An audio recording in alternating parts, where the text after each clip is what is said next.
Bismillahirrahmanirrahim. Başımıza gələn hadisələr, başımıza gələn proseslər qismətlə bağlıdır, yoxsa öz əməllərimizin təsiri və nəticəsidir? Yəni mövzumuz bununla bağlı olacaq. Biz xoşagəlməz halların yaranmasında üzərimizə düşən vəzifəni yaddan çıxarırıq. Yəni öz vəzifəmizi daimi yaddan çıxardırıq ki, niyə Allah təbarək və Teala bizi xəlq eləyib, yaradıb və bizim məfhumiyyətimiz nədən bağlıdır, özümüzün xüsusiyyətimiz necədir? Biz bunu daimi olaraq yaddan çıxardırıq. Və heç bir səbəb olmadan hər şeyi Allaha aid edir, şikayətləniririk.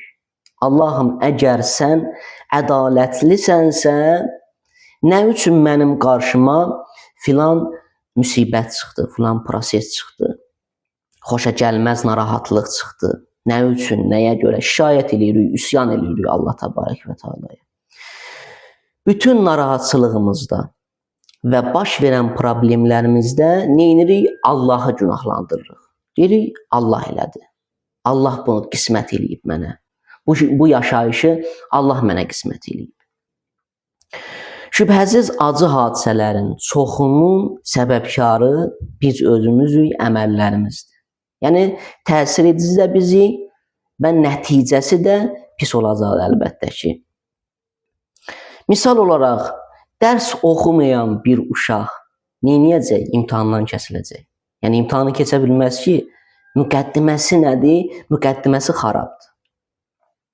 Müqəddimə xarab olduğuna görə neyniyəcək? Nəticəsi də xarab olacaq. Məsələn, biz namaz qılmaq üçün neynirik birinci? Dəstəmaz alırıq. Dəstəmaz əgər batil olsa, namaz da batil olacaq. Bu məntiqi cəhətdən bir qanundur, bir prosesdir. Və səbəbkar özümüzük. Övladımıza nəzarət eləmirik, nəticədə pis vərdişlərə aludə olur. Hədisdə deyilir, kim qardaşına quyu qazarsa, ona özü düşər. Nə oldu? Pis əməl elədi, nəticəsi də pis olacaq özün üçün.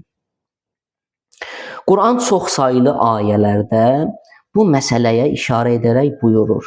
Və ma əsabəkum min musibətin fəbima kəsəbət əydikum.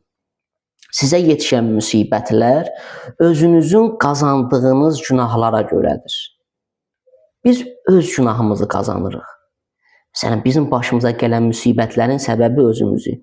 Allah təbarək və Teala Şura surəsinin 30-cu ayəsində bizə buyurur. Amma Allah təbarək və Teala neyinir? Və ya'fu an kəsir. Deyir ki, buyurur ki, onların çoxunu mən sizdən aralaşdırıram. O müsibətlərin çoxunu bağışlayıram və keçirəm. وَإِنْ تُصِبْهُمْ سَيِّئَةٌ بِمَا قَدَّمَتْ أَيْدِيهِمْ إِذَا هُمْ يَقْنَطُونَ. Öz əlləri ilə etdikləri günahlara görə onlara bir ziyan yetişdikdə nə deyirlər? Dərhal məyus olarlar. Deyirlər, Allah günahlandırırlar. Deyirlər, Allah qismət elədi. Yəni mənim qismətim bu idi. Allah günahlandırırlar və məyus olarlar Allahdan. Haqqı danarlar. Rum surəsi 36-cı ayə. Və əmmə izə məbtəlahu fəqədərə aleyhi rizqəh. Amma nə zaman onu imtihan edib ruzisini azaltsa, Allah təbarək və Teala imtihan nəticəsində insanların ruzisini azaldar, imtihan eləyər. Görən bu bəndəm yenə də əvvəlki formada mənə ibadət eləyəcək, mənə itaat eləyəcək ya yox. Fəyəqulu Rabbi əhanən.